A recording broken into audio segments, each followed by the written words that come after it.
శబ్దం. అసలు ఈ శబ్దం అంటే ఏమిటి? కేవలం శబ్దాల యొక్క సమూహమా, లేదా మన వాణినా? శబ్దం అంటే ఒక శక్తి, అది ఎవరినైనా వశంలోకి తీసుకోగలదు. శబ్దం ఒక ఎలాంటి అస్త్రం అంటే అది ఎవరినైనా సరే చీల్చేయగలదు. ఈ శబ్దం ఒక పిలుపు. ఇది ఒక పడుకున్న వ్యక్తిని నిద్రలేపి తన లక్ష్యం వైపుకు నడిపిస్తుంది. శబ్దానికి ఎంత శక్తి ఉందంటే దానివల్ల ఎవరి మనసుకైనా గాయమైందంటే వాళ్ళు ఇంకెప్పుడు తన జీవితంలో ముందుకు వెళ్ళలేరు. కాబట్టి శబ్దాలను బాగా ఆలోచించి ఉపయోగించాలి. అలాగే శబ్దం లాంటిదే మౌనం కూడా. ఎన్నోసార్లు ఈ మౌనమే మనకు సహాయం చేస్తుంది. ఎన్నోసార్లు ఇది మన పశ్చాత్తాపాన్ని ఎన్నో రెట్లు పెంచుతుంది. భీష్మ పితామహుడు, అంగరాజు కర్ణుడు, ద్రౌపది యొక్క వస్త్రాపహరణం జరుగుతున్నప్పుడు వారక్కడ మౌనంగా ఉన్నారు. దుర్యోధనుని వ్యతిరేకించలేదు, అతన్ని ఆపలేదు. ఆ తర్వాత ఏం జరిగింది అది మీ అందరికీ తెలుసు. నిజానికి ఈ మౌనం కేవలం మౌనం మాత్రమే. దుష్టులు ఎదుట మౌనంగా ఉంటే, వాళ్లకు విరుద్ధంగా మాట్లాడకపోతే అప్పుడు ఈ మౌనం చాలా పెద్ద పాపం అవుతుంది. గుర్తుపెట్టుకోండి. అలాగే నాతో పాటు ప్రేమగా చెప్పండి, రాధాకృష్ణ అంటే ఎంతో ఇష్టం. దాని తీయదనం మనసుకి ఎంతో సంతోషాన్నిస్తుంది. చిన్నతనంలో అమ్మ నా కోసం పాయసం చేసేది. తను నాతో ఏం చెప్పేదంటే, వేడి తగ్గేలోపే తినేసే కన్నయ్యా అని, చల్లబడితే అంత రుచుండదు అని. కానీ నేను తుంటరివాణ్ణి కదా, అది చల్లబడేంత వరకు ఎదురు చూసేవాడిని. ఇక చల్లబడిన వెంటనే అమ్మ దగ్గరికి వెళ్ళి తనతో చెప్పేవాడిని, అమ్మ పాయసం చల్లబడిపోయింది అని, దీన్ని వేడి చేయండి అని. అప్పుడు అమ్మ చిరునవ్వుతో నాతో చెప్పేది, ఈ పాయసాన్ని మళ్ళీ వేడి చేయొచ్చు కన్నయ్యా, కానీ దీని తీయదనం, ఆ రుచి, ఆ సుగంధం మళ్ళీ తిరిగి రావు అని. ఆ మాట నిజం. ఇక ఈ సత్యమే మన జీవితంతో కూడా ముడిపడి ఉంటుంది. మన జీవితాల్లో ఉండే తీయని సంబంధాలలో మధ్యలో ఏదైనా చేదు ప్రవేశిస్తే మళ్ళీ అదే తీపిని తిరిగి తీసుకురావడం అంటే దాదాపు అసాధ్యమని చెప్పాలి. మీరు ఎంతో ప్రయత్నించి ఆ సంబంధాన్ని జోడించి ఉంచగలరు. దానికి కూడా ఎంతో ప్రయత్నం అవసరం అవుతుంది. అయినా కూడా మళ్ళీ తీయదనం అనేది ఎప్పటికీ రాదు. కానీ మీ జీవితాలలో ఉండే ఆ తీయని సంబంధాలను వీలైనంత వరకు ప్రయత్నించి ఆ తీయదనాన్ని అలాగే ఉంచండి. చేదుని అందులోకి రానివ్వకండి. రండి, నాతో పాటు తీయని స్వరంతో చెప్పండి, రాధాకృష్ణ.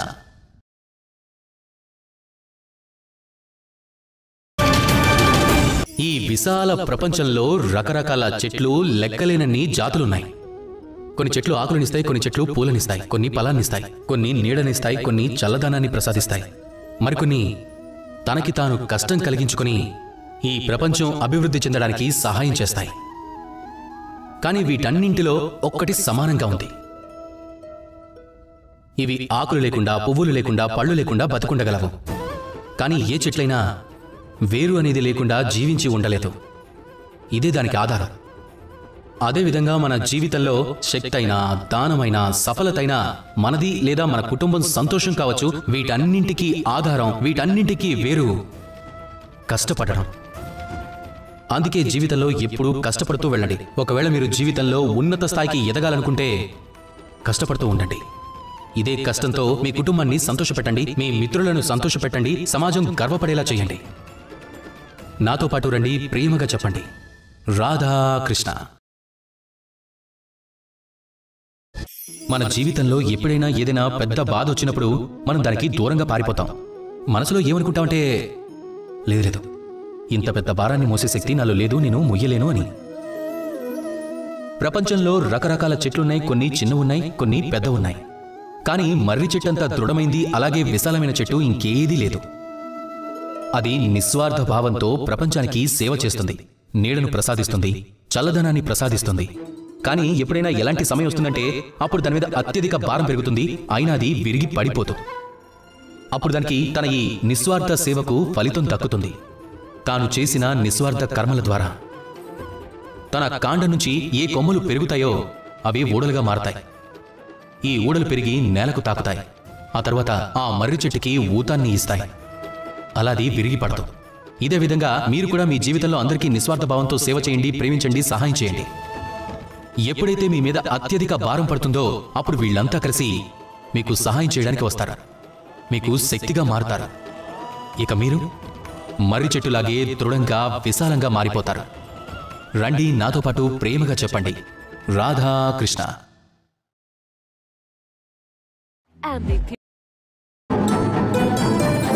మన జీవితంలో పెద్దలు, వృద్ధులు, అనుభవజ్ఞులు ఎప్పుడూ ఒక మాట చెప్తూ ఉంటారు, సహనం వహించు.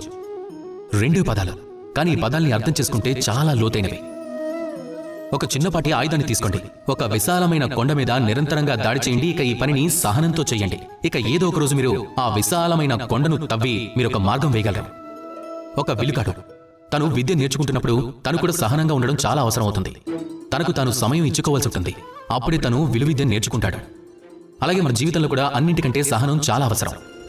కుటుంబంలో సహనం వహించామంటే మెల్లమెల్లగా ప్రేమ దానికదే పెరుగుతుంది.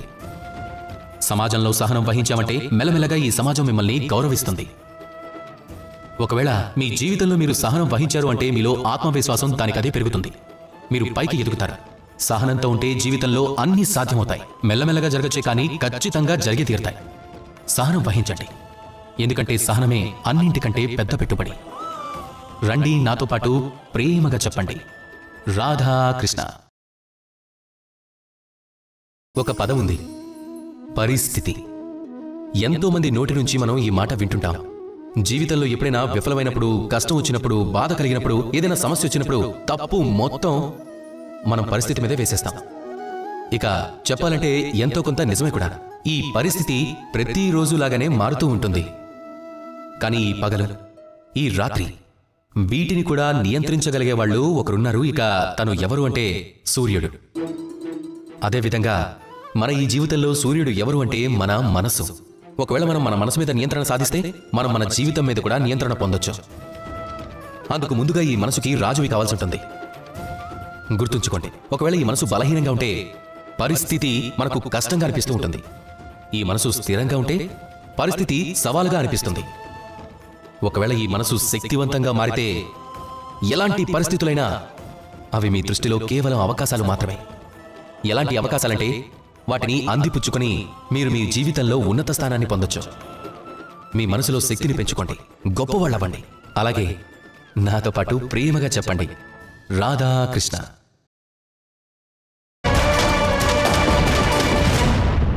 ఈ ప్రపంచంలో ఎంతో మంది గొప్ప జ్ఞానులున్నారు. వాళ్ళు తమ జీవితం అంతా కూడా జ్ఞానాన్ని సంపాదించడానికే వెచ్చించారు. ఈ ప్రపంచంలో వాళ్ళు చదవలేని వేదం లేదు, పురాణం లేదు, శాస్త్రం లేదు, చివరికి ఒక భాష కూడా లేనేలేదు. సలహా ఇవ్వడం లేనిదంటూ, వాళ్ళు వాదించలేనిదంటూ అసలు విషయం లేనేలేదు. కానీ మనం ఈ జ్ఞానులందరినీ ప్రేమించగలమా? వీళ్ళందరినీ గౌరవించగలమా? లేదు. కారణం ఏమిటి? చూడండి, వేదం చదవటం ఒక విషయమైతే వేదనను చదవటం వేరే విషయం. ఇక వేదనను చదవటం కోసం ఆ జ్ఞానాన్ని సంపాదించాలి అంటే మీరు మనసుతో కరుణ అలాగే ప్రేమకు సరైన అర్థాన్ని తెలుసుకోవాల్సి ఉంటుంది. ఎదుట వ్యక్తి వేదనను అర్థం చేసుకోవటం, తన బాధను అనుభూతి చెందటం, ఆ తర్వాత మీరు వేదాల ద్వారా, పురాణాల ద్వారా, శాస్త్రాల ద్వారా ఏ జ్ఞానాన్ని సంపాదించారో దాన్ని ఉపయోగించుకొని తన వేదనను నివారించడం అనేది చాలా ముఖ్యం. అందుకే జీవితంలో కేవలం వేదాల ద్వారా, శాస్త్రాల ద్వారా జ్ఞానాన్ని సంపాదించడానికి మనసును కేంద్రీకృతం చేయకండి. మనసుతో ప్రేమ పరిభాష జ్ఞానాన్ని కూడా సంపాదించుకోండి. కరుణను కూడా అర్థం చేసుకోండి. ఒక శ్రేష్ఠ వ్యక్తిగా మారండి. అలాగే నాతో పాటు ప్రేమగా చెప్పండి, రాధాకృష్ణ.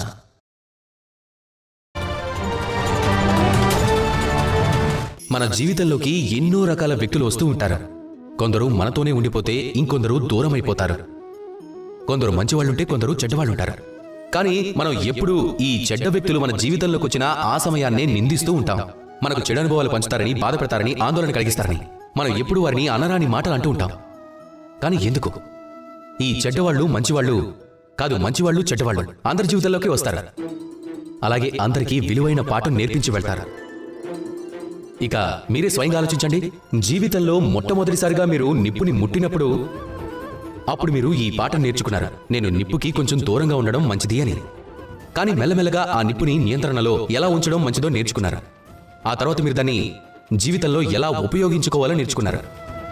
అది చీకటిలో వెలుగు పొందడం కావచ్చు, లేదా వంట వండడం కావచ్చు. ఇదే విధంగా చెడ్డవాళ్ళు జీవితంలోకి వస్తే ఏదో ఒకటి నేర్పించి వెళ్తారు. మీరు వాళ్లకు ధన్యవాదాలు చెప్పండి. వాళ్ళ గురించి చెడుగా ఆలోచించడానికి లేదా చెడుగా అనుకోవాల్సిన అవసరం లేదు. కేవలం ఆ పాఠాన్ని నేర్చుకోండి. అనుకూల భావంతో జీవితంలో ముందుకు సాగుతూ ఉండండి. అప్పుడు మిమ్మల్ని ఎవ్వరూ ఆపలేరు. రండి నాతో పాటు ప్రేమగా చెప్పండి, రాధాకృష్ణ.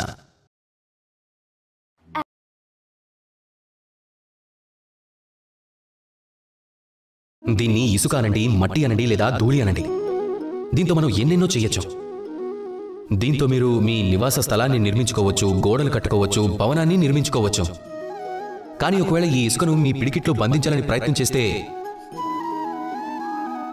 అది చేతి నుంచి జారిపోతుంది. మీరెప్పుడూ దీన్ని మీ పిడికిట్లో బంధించుంచలేరు.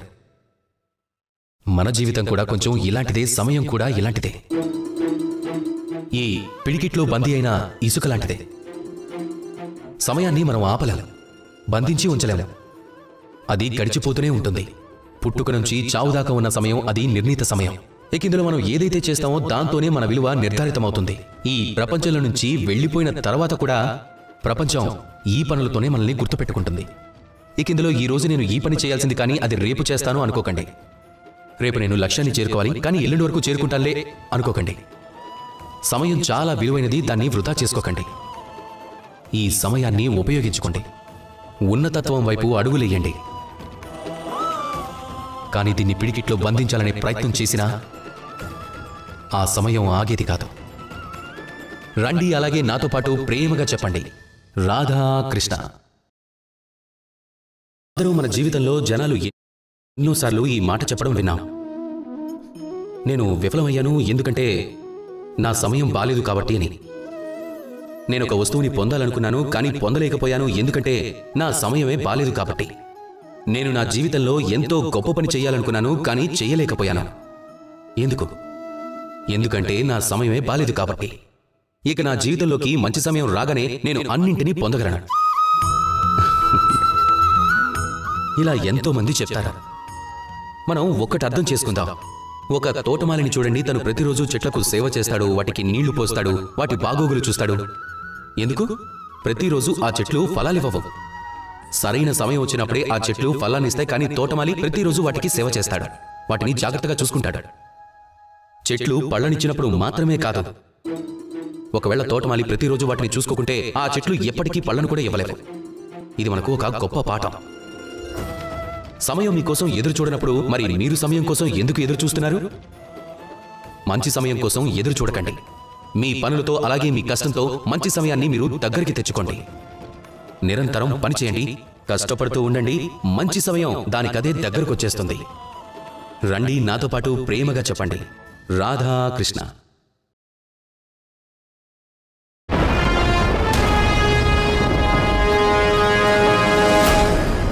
మనం మౌనంగా ఉన్నప్పుడు ఎంత శక్తిని వృధా చేస్తాం? కొంచెం కూడా చెయ్యం. అదే ఒకవేళ మనం ఆవేశపడినప్పుడు ఎంత శక్తిని వృధా చేస్తాం? మన రక్తం మరగడం మొదలవుతుంది, మన కళ్ళ నుంచి నిప్పులు కక్కడం మొదలు పెడతాం, మనం అరుస్తాం, కేకలేస్తాం, అప్పుడప్పుడు అనుచిత పనులు కూడా చేస్తూ ఉంటాం. అదంతా కూడా కేవలం కోపం వల్ల. ఇప్పుడు ఈ కోపాన్ని మౌనంలోకి మార్చేయండి. ఈ పని కంటికి కనిపించదు. ఈ పని అంతా తేలిక కాదు. ఇది చాలా కష్టమవుతుంది, అలాగే చాలా శ్రేష్టమైనది కూడా అవుతుంది. ఏ వ్యక్తి అయితే మాటిమాటికి కోపం తెచ్చుకుంటాడో, పదే పదే దాడి చేయడం మొదలు పెడతాడో తను అందరికంటే శక్తిశాలి అవుతాడా? కానీ కాదు. అందరికంటే శక్తిశాలి ఏ వ్యక్తి అంటే తన కోపాన్ని మౌనంగా మార్చుకోవడం తెలిసినవాడు. తను ప్రశాంతంగా పరిస్థితిని అర్థం చేసుకుంటాడు, దాన్ని అంచనా వేస్తాడు, ఆ తర్వాత వివేకంతో నిర్ణయం తీసుకుంటాడు. అతనే అందరికంటే చాలా శక్తిశాలి. అలాంటి వ్యక్తిలా మారండి. అలాగే నాతో పాటు ప్రేమగా చెప్పండి, రాధా కృష్ణ.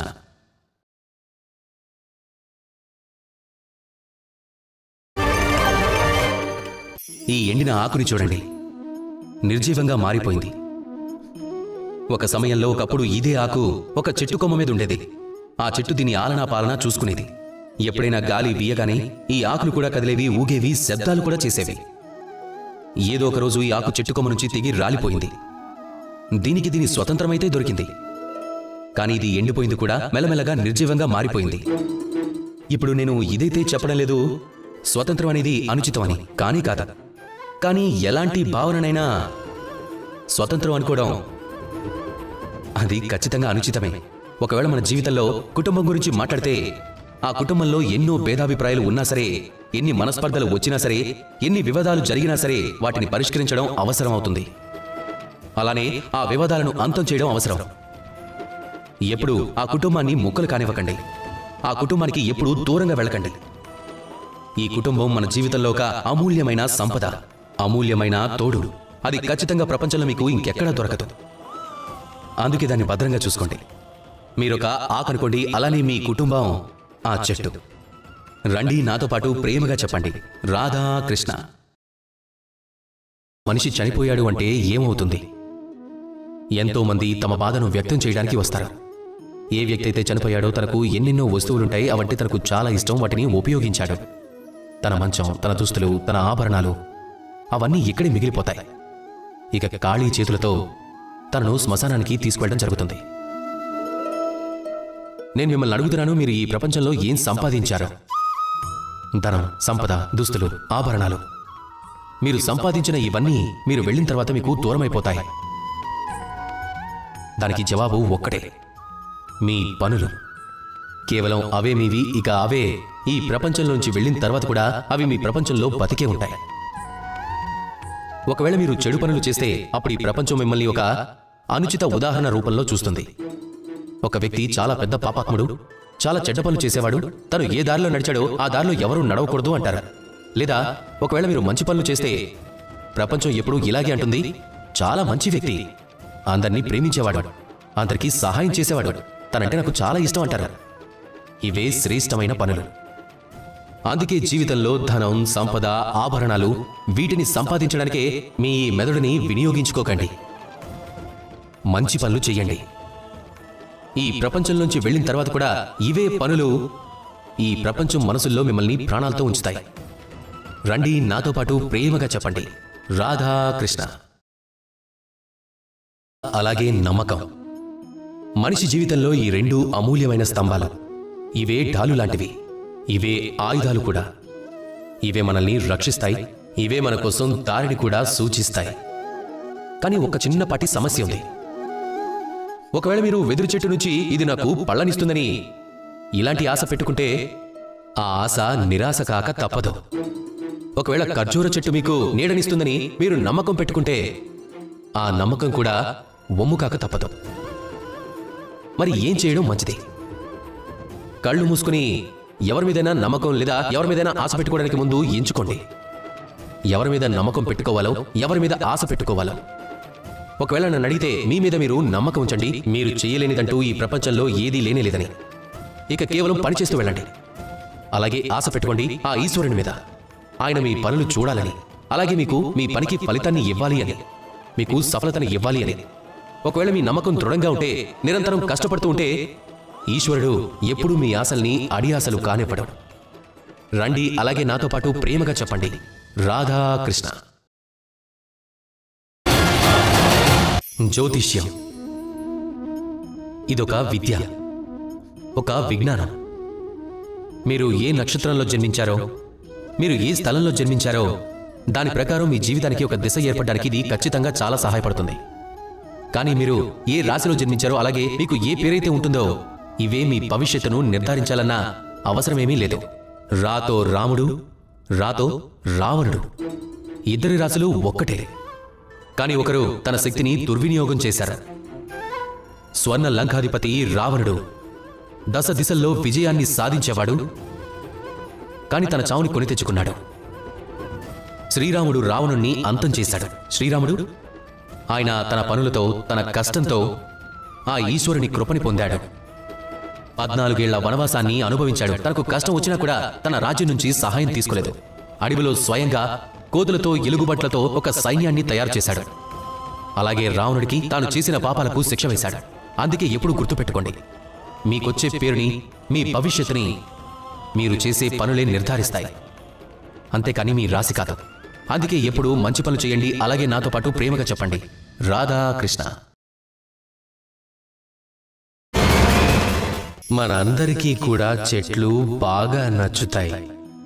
మనం ఎప్పుడు కోరుకుంటాం ఈ చెట్లు పచ్చగా ఉండాలని, నిండుగా ఉండాలని, మనకు నీడను ప్రసాదించాలని, ఆరోగ్యంగా ఉండి మనకు పళ్ళను అందించాలని.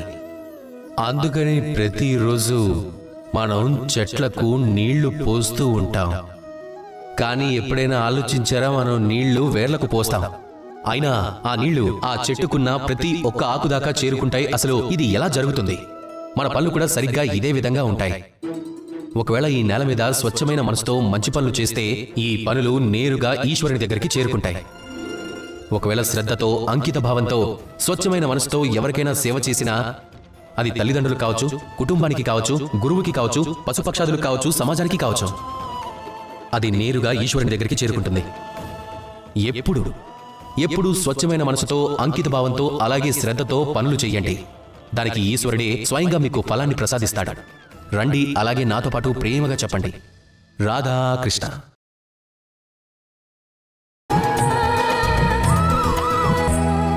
సీతాకోక చిలుకలను చూసారా? అవి ఎంతో అందంగా ఉంటాయి. వాటిని చూస్తే తెలుసో తెలియకో మొహంలో చిరునవ్వు దానికదే వచ్చేస్తుంది. ఈ సీతాకోక చిలుకలు పుట్టుకతోనే అలా అయితే ఉండవు. పుట్టుకతోనే వాటికి రెక్కలుండవు, అవి ఎగరలేవు కూడా. ఈ సీతాకోక చిలుకలు పుడితే ఒక గుడ్డు రూపంలో పుడతాయి. మెల్లమెల్లగా అది తన కవచాన్ని ఎంతో కష్టపడి పగలగొడుతుంది. ఆ తర్వాత పురుగులా మారి పాకుతుంది. ఆ తర్వాత చాలా బాధను అనుభవిస్తుంది, ఎంతో కష్టపడుతుంది. తర్వాత దాని రూపం మారుతుంది. ఆ తర్వాత దానికి రెక్కలు బయటకొస్తాయి. ఆ తరువాత అది ఎగరగలుగుతుంది. ఈ నిరంతర కష్టమే సఫలతకు మూలమంత్రంగా మారుతుంది. ఒకవేళ నిరంతరం కష్టపడుకుంటే అప్పుడప్పుడు ప్రతిభ కూడా వెనకబడిపోతుంది. కారణం అంకితభావం లేకపోవడం, ఏకాగ్రత లేకపోవడం. కానీ అప్పుడప్పుడు కొందరు వ్యక్తుల్లో ఎక్కువ ప్రతిభ కూడా ఉండదు. ఆ వ్యక్తులు నిరంతరం శ్రమిస్తూ ఉంటారు, తమలో అంకితభావాన్ని నింపుకుంటారు, దృఢ నిశ్చయంతో పనులు చేస్తూ ఉంటారు, అలాగే సఫలమవుతారు కూడా. అందుకే మీరు జీవితంలో ఎక్కడికి వెళ్ళినా సరే నిరంతరం కష్టపడుతూ ఉండండి. ఒకరోజు మీ భవిష్యత్తు మీకు సీతాకోక చిలుకల ఆకాశంలో ఎగురుతూ కనిపిస్తుంది. అప్పుడు ఈ ప్రపంచం ఎప్పుడైతే మిమ్మల్ని చూస్తుందో, తెలుసో తెలియకో ఈ ప్రపంచం మొహంలో కూడా చిరునవ్వు వస్తుంది. అప్పుడు ఈ ప్రపంచం నాతో ప్రేమగా చెప్తుంది, రాధాకృష్ణ. జీవితంలో అన్నిటికంటే విలువైనది ఏది? ధనమా, బంగారమా, ముత్యాలా, ఆభరణాలా? కాదు. ఇవన్నీ కలిసినా కూడా సమయంలోని ఒక్క క్షణం ముందు వెలవెలబోతాయి. ఒక్కొక్క క్షణం అది ఒక బంటుని రాజుని చేస్తుంది, ఒక రాజుని బంటుని చేసేస్తుంది. ఒక్క క్షణం అది మీ ఆత్మవిశ్వాసాన్ని పర్వత శిఖరమంతా ఎత్తుకు పెంచుతుంది. ఒక్క క్షణం అది మీ అస్తిత్వాన్ని సముద్ర గర్భంలో కలిపేయగలుగుతుంది. సమయంలోని ఒక్క క్షణం. జీవితంలో ఎప్పుడు కేవలం ఎవరైతే మీకోసం సమయాన్ని కేటాయిస్తారో ఆ వ్యక్తిని గౌరవించండి, అలాగే అభిమానించండి. ఎప్పుడు ఏ వ్యక్తి అయితే చెడు కాలంలో మీకు తోడుగా నిలబడతాడో ఆ వ్యక్తి విషయంలో మీరు బాధ్యతతో ఉండండి. ఈ సమయం అన్నింటికంటే చాలా విలువైనది. రండి, అలాగే నాతో పాటు ప్రేమగా చెప్పండి, రాధాకృష్ణ.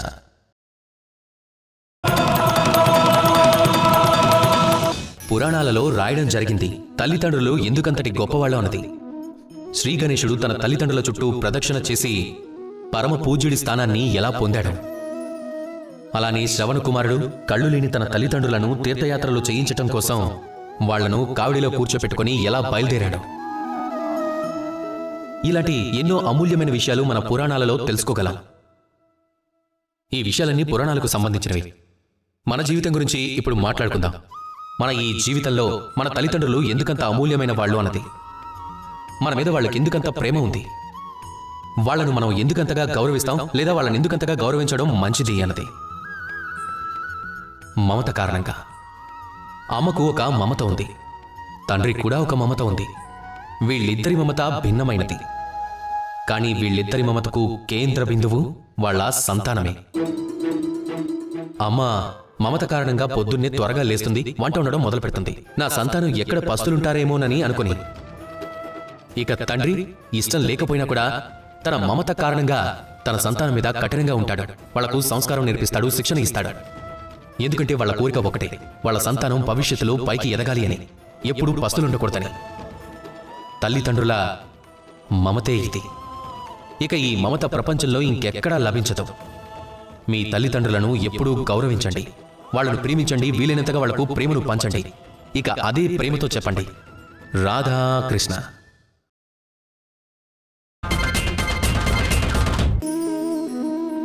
సంబంధాలు మన జీవితానికి ఒక ఆధారం. కొన్ని సంబంధాలు అవి మనకు పుట్టుకతోనే లభిస్తాయి, అంటే కుటుంబం, తల్లిదండ్రులు. ఇక కొన్ని సంబంధాలు మన జీవితంలో పొందుతూ ఉంటాం. ప్రేమ కావచ్చు, స్నేహం కావచ్చు, మిత్రులు కావచ్చు.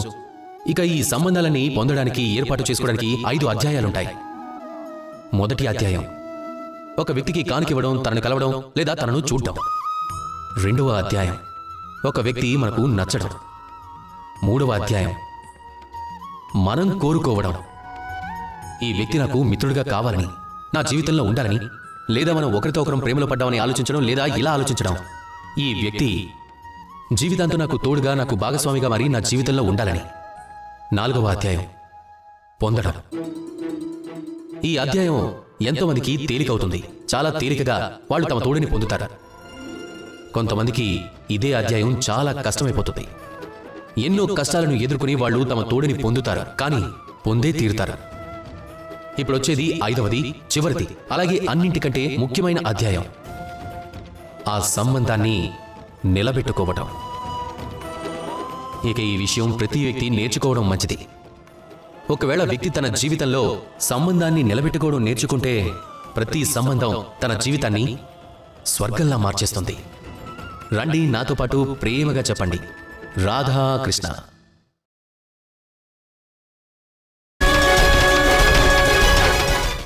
ఆభరణాలు. ఆభరణాలంటే నచ్చని వారు ఎవరుంటారు?